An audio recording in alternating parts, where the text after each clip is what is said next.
Do you know what the esophagus is and what conditions can affect it? The esophagus, that muscular tube linking your throat to your stomach, can be impacted by an array of conditions, each with its unique set of symptoms, causes, and treatments. First up, we have gastroesophageal reflux disease, often known as GERD.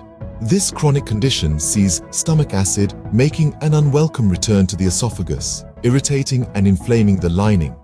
Its calling cards include heartburn, regurgitation, chest pain, and difficulty swallowing. Next on the list is Barrett's esophagus. Now, this is a direct result of long-term GERD. In this condition, the normal lining of the esophagus gets replaced by tissue akin to the lining of the intestine.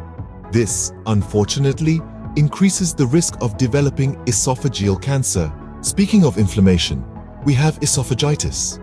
This is the inflammation of the esophagus, often due to irritation from stomach acid. However, it can also be caused by infections, certain medications, or conditions like eosinophilic esophagitis. Esophageal cancer comes in two main types: squamous cell carcinoma and adenocarcinoma. This deadly disease has risk factors including smoking, excessive alcohol consumption, Barrett's esophagus, and chronic GERD. Achalasia, a rare disorder, sees the lower esophageal sphincter, also known as LES, failing to relax properly. This can lead to difficulty in swallowing, regurgitation, and chest pain. Hiatal hernia is when a part of the stomach decides to push through the diaphragm into the chest cavity. This can exacerbate GERD symptoms. Eosinophilic esophagitis is an allergic inflammatory condition of the esophagus characterized by an increased number of eosinophils in the lining. This can cause difficulty swallowing and food impaction. Esophageal stricture is a narrowing of the esophagus, often caused by scar tissue from chronic inflammation.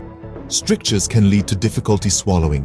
Gastrointestinal motility disorders like achalasia, diffuse esophageal spasm, and scleroderma can disrupt the normal muscular movements or peristalsis of the esophagus, causing symptoms like difficulty swallowing. Lastly, reflux esophagitis occurs when the esophagus is chronically exposed to stomach acid due to conditions like GERD, causing inflammation and damage to the lining. Remember, it's paramount to seek medical attention if you suspect you have an esophageal condition. Proper diagnosis and treatment are vital and should always be done by healthcare professionals.